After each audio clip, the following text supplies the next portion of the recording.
Nipah virus ബാധയുടെ പേരിൽ കേരളം, ബംഗാൾ സംസ്ഥാനങ്ങളിൽ നിന്ന് അയക്കുന്ന കാർഷികോൽപ്പന്നങ്ങൾക്ക് അപ്രതീക്ഷിത നിയന്ത്രണം ഏർപ്പെടുത്തി സൗദി അറേബ്യ. ഈ നിയന്ത്രണം നീക്കാൻ അടിയന്തര ഇടപെടൽ വേണമെന്നാവശ്യപ്പെട്ട് M K Raghavan M P കേന്ദ്രമന്ത്രി ഡോക്ടർ എസ് ജയശങ്കറിനും മന്ത്രി വീണ ജോർജിനും കത്ത് നൽകി.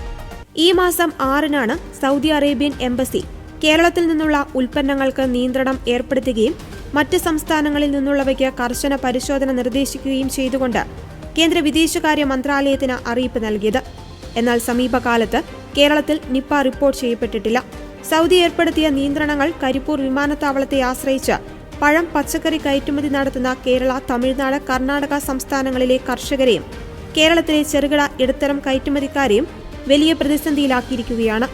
സൗദി അറേബ്യയിലേക്കുള്ള കയറ്റുമതി തടസ്സമില്ലാതെ തുടരുന്നതിന് കേന്ദ്ര വിദേശകാര്യ മന്ത്രാലയം അടിയന്തരമായി ഇടപെടണമെന്ന് M K Raghavan M P പറഞ്ഞു.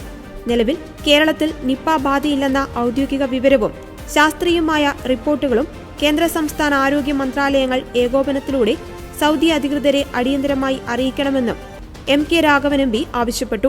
പഴയ നിപ്പ ബാധയുടെ പേരിൽ നിലവിൽ നിയന്ത്രണങ്ങൾ തുടരുന്നത് 10,000-കണക്കിന് ആളുകളുടെ ഉപജീവനത്തെ ബാധിക്കുന്നതായും കാർഷിക മേഖലയിൽ അനാവശ്യ ആശങ്കകൾക്ക് കാരണമാകുന്നുണ്ടെന്നും അദ്ദേഹം പറഞ്ഞു.